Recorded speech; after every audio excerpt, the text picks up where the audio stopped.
Hello, my name is Kristian, and I'm very excited to be here because this theme today, innovation through diversity and inclusion, represents a journey in my life.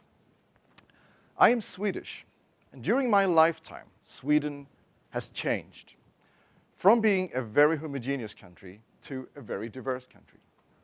Now, that change has generated an ongoing and heated debate about diversity, and that was going on already back in the early 90s when there was a new wave of immigrants coming to Sweden because of the wars in former Yugoslavia, the first Gulf War. And my position in that debate was always that this is actually good for Sweden, that all these people come here. My dilemma when making that claim was that I couldn't explain why I believed that. But today I can. And that is actually why I'm here. I believe in the power of diversity.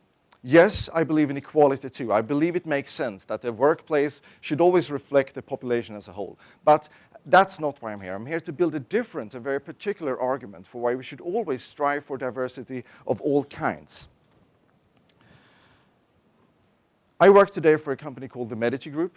We are a strategy consulting firm focused on innovation. And my job is to make sure that we always infuse what we call intersectional thinking into everything we do. Now, intersectional thinking is an approach. It's our philosophy. And it's deeply rooted in the idea that diversity drives innovation.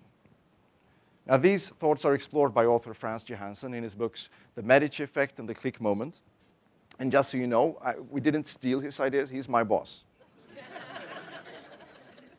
And what I will try to do here today is I will try to explain to you the connection that we see between diversity and innovation via a couple of core principles, 3 core principles of intersectional thinking.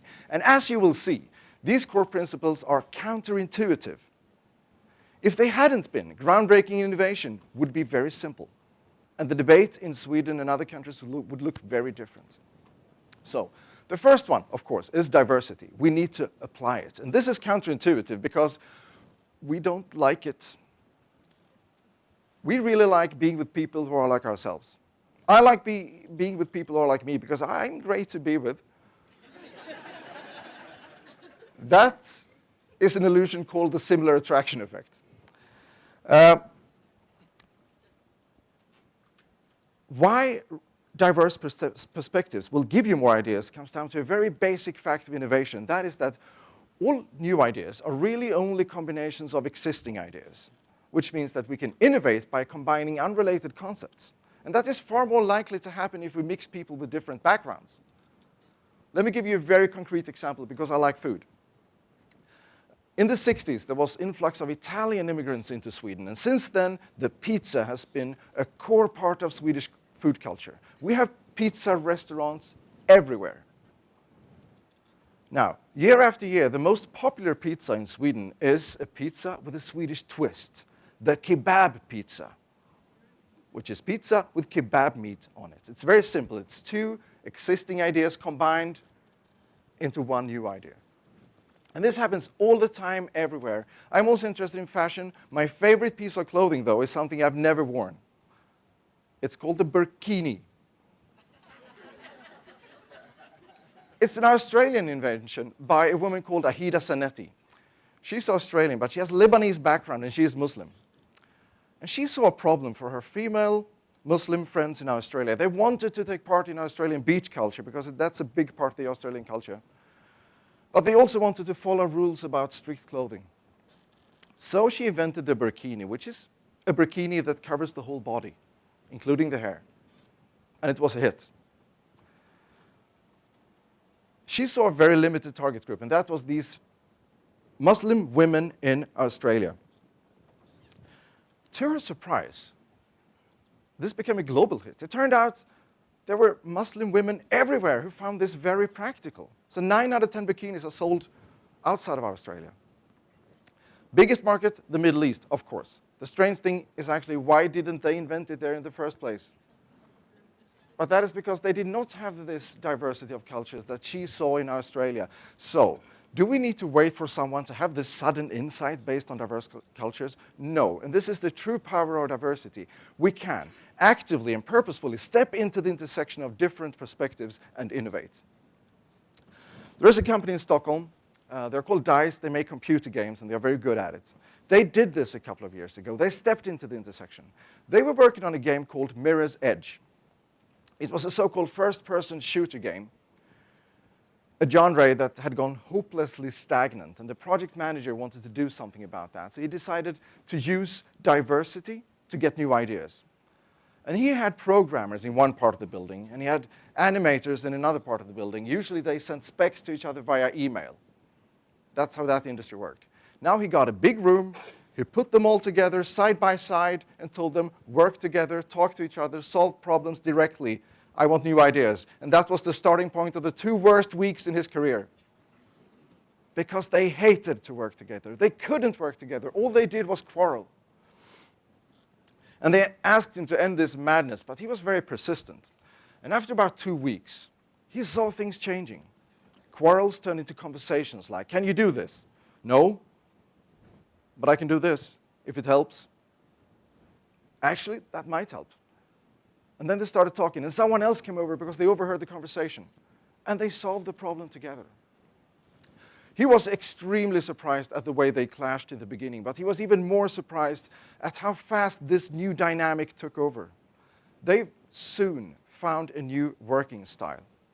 They soon found confidence that working this way, they can solve almost any problem.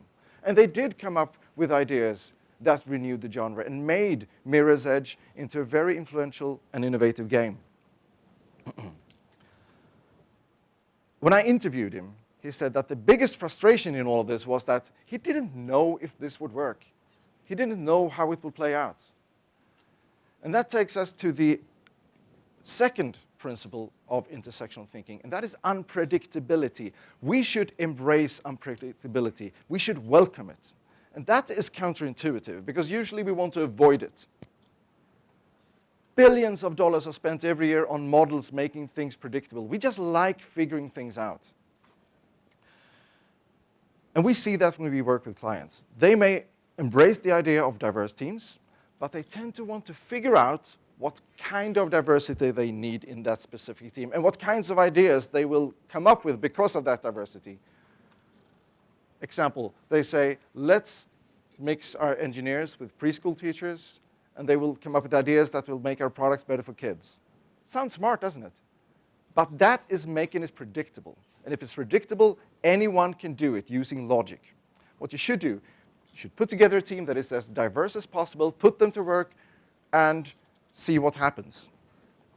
And that is actually what happened at DICE in Stockholm. The animators and the programmers, they came together.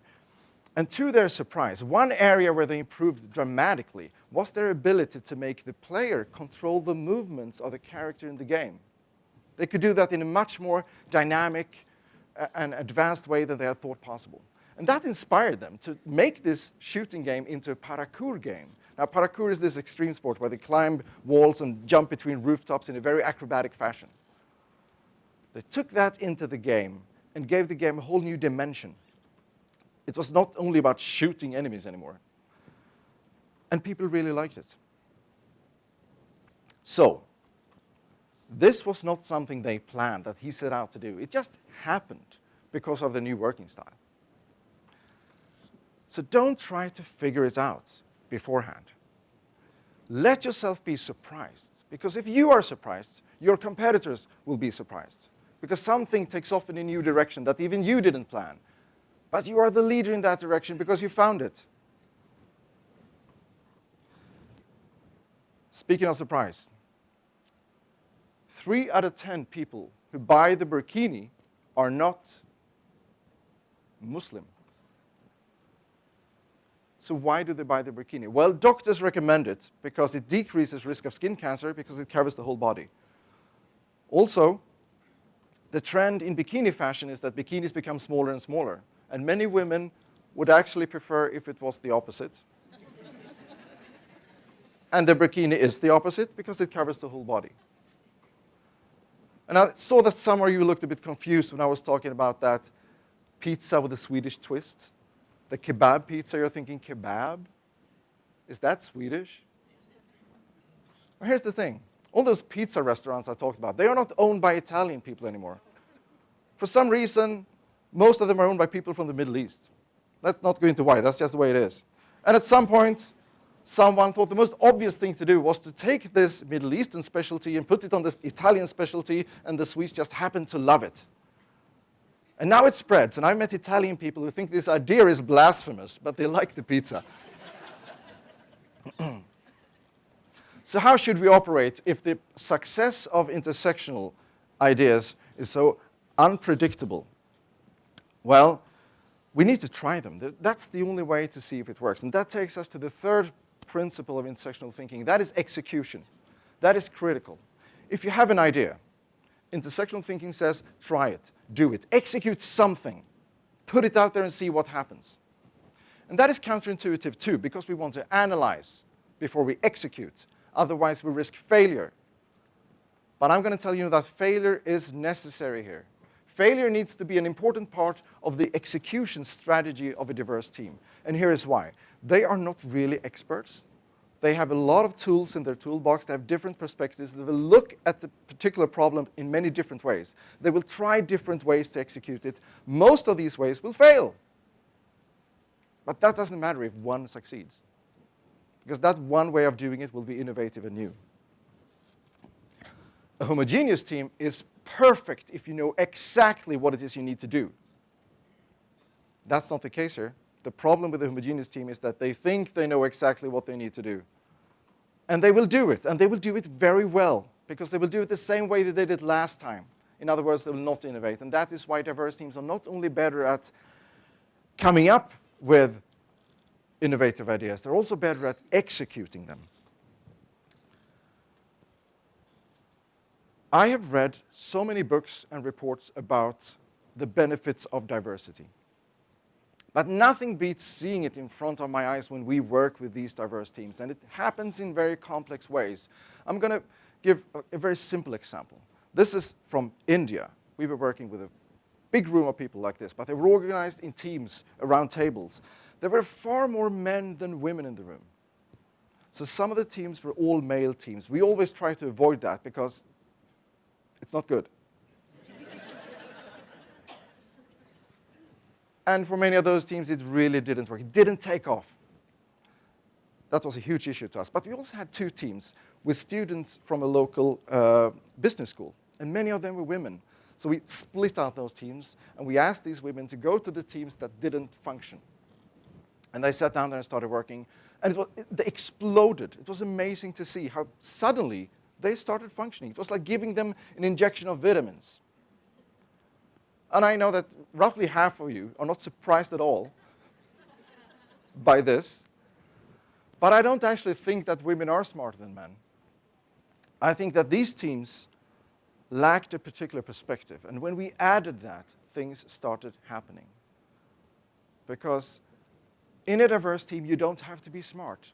The team will be smart. If you have such a team, put it to work and see what happens. And pay attention to surprises. If you were surprised by the fact that 3 out of 10 people who buy the bikini are not Muslim, you are in good company, because Ahida Zanetti, who invented it, was surprised too. And that kebab pizza, the Swedish specialty, is not really a Swedish innovation, nor is it Middle Eastern or Italian. It's a result of complex forces of culture. And no one planned it. And at DICE in Stockholm, where they continue successfully to create computer games, a critical task in the beginning of each project is to fill that big room with new constellations of people, not with a specific outcome in mind, but because they know that diversity will lead them in a new direction in this project as well. So, all of this was what I was not able to explain back in the early 90s. And while I can talk about it now, I acknowledge that there is one huge challenge. And that is that diversity is not enough. We must find ways to use it. We must use the diversity in Sweden. You must use the diversity in your companies, and you must use the diversity that you have in Springfield. Thank you.